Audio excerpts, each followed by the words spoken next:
लंबी छुट्टियां, मौजे ही मौजे। बात करें अगर फर्स्ट ईयर के बच्चों की तो उनकी डेट शीट थोड़ी सी, सेकंड ईयर में छुट्टियां थी उसकी कसर इसमें निकालने की कोशिश की गई है। बिस्मिल्लाहिर्रहमानिर्रहीम, अस्सलाम वालेकुम प्यारे बच्चों, उम्मीद है कि आप सब खैरियत से होंगे। और इंटरमीडिएट के जो स्टूडेंट्स हैं वो अपनी डेट शीट का बड़े शिद्दत के साथ इंतजार भी कर रहे होंगे कि हमारी डेट शीट जो है वो कब आएगी, पेपर कब है। उन्होंने डेट बता दी थी आपको कि किस डेट को आपके पेपर शुरू होंगे। अब टेंटेटिव आर्जी जो डेट शीट है वो भी आ चुकी है। ये मुस्तकिल डेट शीट नहीं होती, इसमें कोई थोड़ी बहुत रद्दोबदल हो सकती है राय लेने के बाद। तो ये आरजी डेट शीट, इसको टेंटेटिव डेट शीट बोलते हैं। ये सेकंड ईयर और फर्स्ट ईयर की आ चुकी है, उसको हम इसी वीडियो में डिस्कस करेंगे। बहुत सारी छुट्टियां जो हैं वो आपको दी गई हैं सेकंड ईयर वालों को, क्या वजह है उसकी वो भी डिस्कस कर लेते हैं। और फर्स्ट ईयर के कुछ ऐसे पेपर्स हैं जिनके अंदर छुट्टी नहीं दी गई और बड़े अहम पेपर हैं वो, जिनमें छुट्टी एक नहीं एक से ज़्यादा चाहिए होती है। उसके लिए आपने क्या करना है सारा इस वीडियो में डिस्कस करेंगे। चैनल पर नए हैं तो जल्दी से सब्सक्राइब कर लीजिए, क्योंकि इस पर हम आपके लिए बहुत अच्छी अच्छी वीडियोस लेके आते रहेंगे। आपको गैस पेपर और पेपर करने का तरीकाकार सारा जो हम आपको सिखाएंगे इंशाल्लाह। आइए जरा सेकंड ईयर की डेट शीट पहले डिस्कस करते हैं। तो सबसे पहला पेपर 20 तारीख को होगा, लेकिन वो 8 सब्जेक्ट्स का होगा। तो साइकोलॉजी का और इकोनॉमिक्स वगैरह का वो होम ऑफ इकोनॉमिक्स है, उसका पेपर होगा। लेकिन उसके बाद जो सबसे पहला सबका पेपर होगा, जो तमाम कंपलसरी सब्जेक्ट है तमाम स्टूडेंट्स के लिए, इंग्लिश, उसका सबसे पहला पेपर है वो है 21 मई को। आप सबका पहला पेपर होने जा रहा है, पहले ग्रुप का भी दूसरे ग्रुप का भी। इसी तरह 22 तारीख को कोई छुट्टी के बगैर जो है तर्जुमातुल कुरान का पेपर है। तर्जुमातुल कुरान के बाद 2 छुट्टियां और उसके बाद आपका केमिस्ट्री का पेपर होगा। 2 छुट्टियों के बाद 25 तारीख को फर्स्ट ग्रुप सेकंड ग्रुप दोनों में केमिस्ट्री का आपका पेपर चलेगा। बाकी 8 सब्जेक्ट्स वालों के भी साथ चलेगा। उसके बाद लंबी छुट्टियाँ, मौजे ही मौजे। लेकिन मौजे नहीं करनी आपने, इसमें अगले पेपर तैयार करने हैं। मौजे क्यों है वो मैं बता देता हूँ आपको।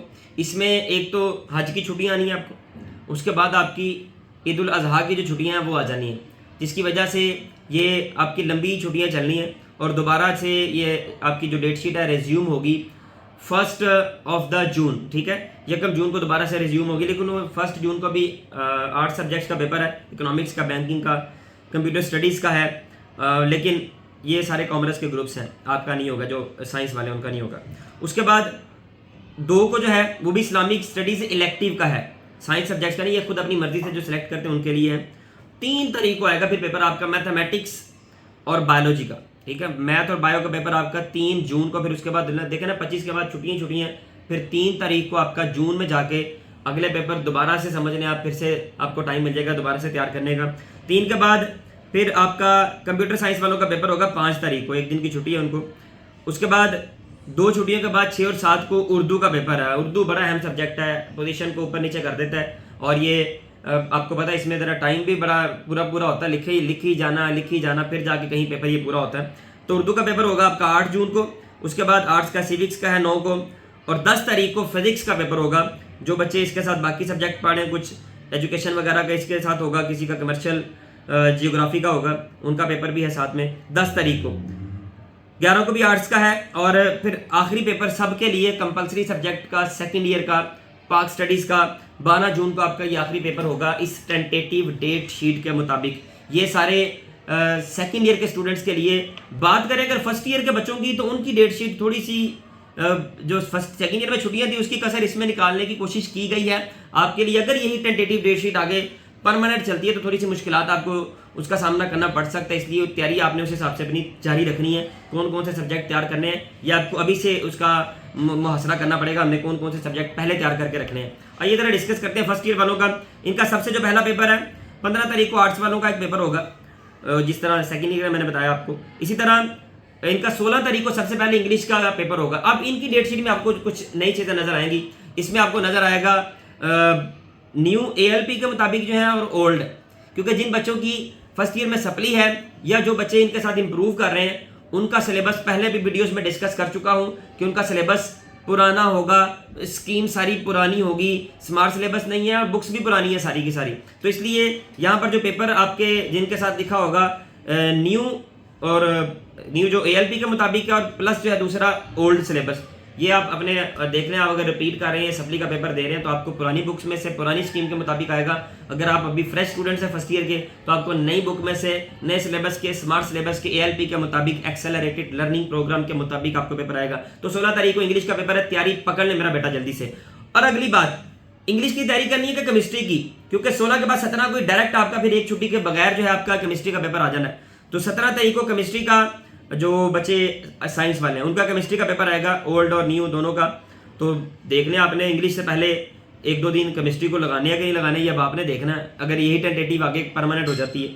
17 के बाद 18 को 8 सब्जेक्ट का पेपर है, 19 को इस्लामिक एजुकेशन कंपलसरी है, ठीक है, ये कंपलसरी सब्जेक्ट जो है जो सबका है इस्लामिक स्टडीज़, उसका पेपर आपका सबका होगा 19 तारीख को। एक छुट्टी यानी कि मिल जाएगी आपको। और 22 तारीख को 2 छुट्टियां हैं, 20 और 21 की। 22 तारीख को आपका मैथ और बायो का पेपर हो जाएगा दोनों का, जो सप्ली वाले हैं उनका भी उसी डेट को सेम टाइम जहाँ पे आपको उन्होंने बुलाया, आपको अपना पेपर वही मिलेगा जो आप लोगों ने देना है, पुराने सिलेबस वाला नए सिलेबस वाला। ये बोर्ड की जिम्मेदारी, आपने परेशानी होना कि वो पेपर तो उनका होगा, हमें नया सिलेबस के मुताबिक कैसे पेपर मिलेगा, परेशानी होना आपने इस बात से। 22 के बाद 23 को इलेक्टिव इस्लामिक स्टडीज़ का, वो सबका नहीं होता, जिन्होंने सेलेक्ट किया होता सिर्फ उनका होता है। इसके बाद फिर छुट्टियां दी, मैंने पहले क्यों नहीं दी समझ से बाहर है। 29 तारीख को 23 के बाद 29 को जाके इकोनॉमिक्स का पेपर है, और उसके बाद जाके फिर 30 को उर्दू का पेपर है। यानी जिन्होंने उर्दू का पेपर देना है सिर्फ कंपलसरी, वो 22 के बाद उनका 30 तारीख को जाकर पेपर है उर्दू का। उर्दू में इतनी ज़्यादा छुट्टियां दे दी हैं कि घर बैठ के तैयारियां करते रहें, तो ये इसमें रद्दोबदल मुमकिन है। ये फर्स्ट ईयर की जो डेट शीट है, सेकेंड ईयर की बिल्कुल ठीक लग रही है डेट शीट। उसके बाद 30 के बाद 2 तारीख को फिजिक्स का आपका पेपर आ जाएगा, छुट्टियाँ इसमें भी आपको। और इसके बाद 3 तारीख को तर्जमातुल कुरान का, इसमें कोई छुट्टी आपको नहीं दी गई। ये जो नॉन मुस्लिम है उनके लिए एथिक्स का पेपर होगा 3 तारीख को। फिर 3 के बाद 7 तारीख को हिस्ट्री का है, और लास्ट पेपर जो होगा वो कंप्यूटर साइंस का है। ये जो बच्चे कंप्यूटर साइंस पढ़ रहे हैं उनका 8 तारीख को आखिरी पेपर होगा। केमिस्ट्री वालों का तो पहले हो चुका है, लेकिन जो कंप्यूटर वाले हैं उनका एंड पे जाके कंप्यूटर का पेपर लास्ट पे होगा। तो अब आपने देखें, तैयारी आपने करनी है, आपने देखना है कि हमने कौन कौन से सब्जेक्ट को पहले तैयार करना है, किसको हम कवर कर सकते हैं ड्यूरिंग जो है एग्जामिनेशन, जो हमें छुट्टियां मिलेंगी उसमें किनको कवर कर सकते हैं। तो अपना हौसला कीजिए, हमें दुआ में याद रखिएगा, चैनल को लाजमी सब्सक्राइब कर लीजिएगा। Wish you best of luck, अल्लाह हाफिज़।